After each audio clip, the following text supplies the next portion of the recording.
Alright guys, so here's the review of the new 2024 edition of the Phoibos Wavemaster GMT. So apparently this is even better than the previous version, which I didn't check out, but this might actually be my favourite Phoibos I've reviewed on the channel so far. If you want to find out why, stick around and we'll check it out. So this is actually currently on pre-order, so if you buy it before the 30th of July, you can get $80 off, using the code EB80. Check the link in the description for more information. So I'll quickly get the watch out of the way, briefly show you the packaging and passing, and then we'll get right down into it. So it's your pretty standard Phoibos packaging, which you can carry a watch in and also some straps, so useful. And here's the actual watch itself. So I do really like this purple version, but if you're not so keen, don't worry, they do all the colours as well. They have a green one, and then they also have a black one and a white one. So if you're not keen on this slightly more out there, unusual colour, they have more standard ones too. So before we get into any more detail, let's go over the dimensions first. So we've got a diameter of 39.5, but if you include the bezel, that's actually more like 40mm, because the bezel does stick out ever so slightly past the case.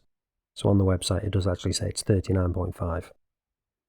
Then when it comes to the thickness, that's coming in at 12.6mm, lug width is 20mm, and then the all important lug to lug is coming in at 46.1. But we do actually have male end links on this. So the effective lug to lug is larger than that, but it isn't quite as large as the measurement would suggest.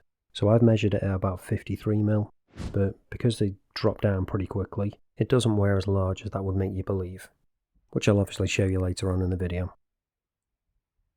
When it comes to the weight on this supply bracelet, with all the links included, it's coming in at about 185 grams, and then size for my 7-inch wrist, it's coming in at about 165. So, seeing as we're talking about it, let's take a closer look at that and talk about it in a bit more detail. Because this is one of the things that's changing from the previous version. So we'll start with the clasp. So we've got the Phoibos logo on there. It's fully brushed, just with polished chamfered details on the edges. You can see we've got no micro adjust there. Then we've got double pushers. So if we open it up, and you can see, we actually have an on-the-fly adjustable clasp, which as far as I'm aware, is the first for a Phoibos watch. As far as I can tell, it's basically the same as the one that Seastern initially used before they changed to the one that St. Martin uses. So you've got that little switch there that you need to slide, and then you can adjust it. Then when it comes to the bracelet itself, it's fully brushed, no polishing at all. It's a 5-link bracelet with screw links, and it's really nicely done. No sharp edges or anything. And then if we flick around to the back, you can see we've also got a quick release there as well, which is always good, which makes it a lot easier to swap out the bracelet if you want to put it on a strap. And then we've got that usual Phoibos octopus on the back, which I like, but I know some people don't. We've got 200 meter wall resistance and sapphire crystal, which we'll be checking out in a bit, obviously.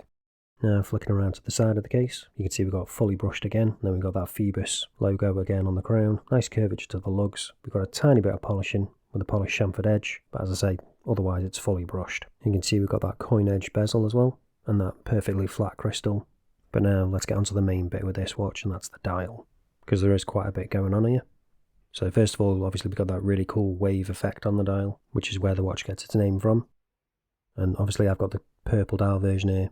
This is going to vary colour-wise what different bits and pieces you'll get depending on which dial colour you go for. So don't forget to check the link in the description so you can see exactly what they're like.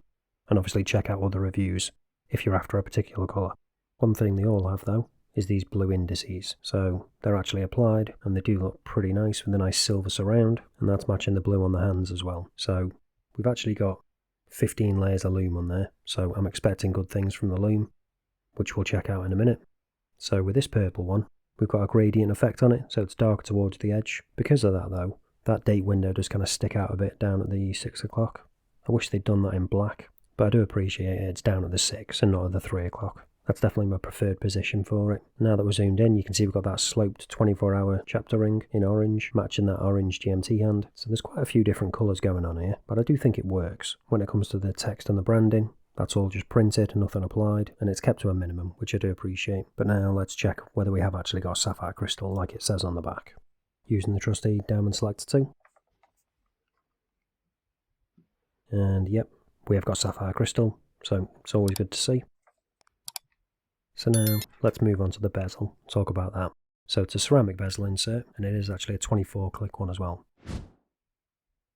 And it does click nicely, and it is actually bi-directional as well. Again, always nice to see on a GMT.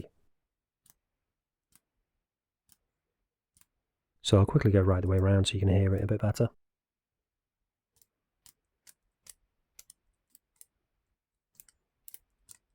Nice and grippy as well, as you'd expect, with it being a coin edge bezel.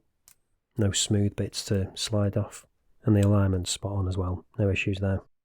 So now let's get onto the movement and talk about that. So you've probably guessed already what movement we've got in this. Yep, it's the NH34. So if we unscrew the crown, and then we'll show you it in action. So because the bezel does stick out ever so slightly past the case, it does get in the way slightly, but it's not too big a deal. So if we pop it out to the first position, and then we can change the GMT hand. And then obviously if we turn it the other way, we can do the date. And then pop it out to the second position. Second hand stops, so we've got hacking. And then we can just change the time. All works well, no issues. Pop it back in, second hand re-engages. And then you've got hand winding. Rock solid as you'd expect with the NH movements. And then as you can see, I'm not really having an issue screwing it back in, despite that bezel sticking out slightly. So now it's time to get onto the Lume and see if it is as good as that 15 layers they've got listed on the website suggests. So let's charge it up. And there we go. So you can see at least initially, the Lume is really impressive. So we've got that ice blue BGW9, so much so it's actually lighting up that Phoibos logo just below the 12. And we've also got fully loomed bezel, which is really nice. Not always a given, but I do always appreciate seeing that. So in terms of consistency across the hands, indices and bezel, it's looking pretty good. No patchiness either. We've got Lume on that GMT hand and second hand as well, so hopefully they'll both last too. But now let's speed it up and find out.